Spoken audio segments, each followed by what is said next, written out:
Isasagad na ang pandaraya. Leonardo, uwi kami na. Illegal tong ginagawa nyo. Pag nakuha nyo na yung mga boto nila, babalikan nyo sila? Tutuparin nyo ba ang pangako nyo sa kanila? Tama si Ma'am Mercy. Kung magpapatuloy tayo ng ganito, walang mangyayari sa atin. Aasa lang tayo sa mga politikong wala namang pakialam sa atin. Sa mong balik, ayaw tanggapin nung kapitan sa barangay obispo yung 5,000. Tapos nagsunog ng ibang mga tao. Lalo na malakas si Ma'am Mercy. Patayin mo na yung apoy habang maliit pa. Isasagad na ang pananakot. Si Brando. Si Cap ang punteriyan. Dino, Dus! Talihan nyo! Pasok sa loob!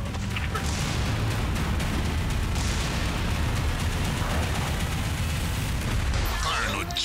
Cabaras, lumuhod ka sa lubak.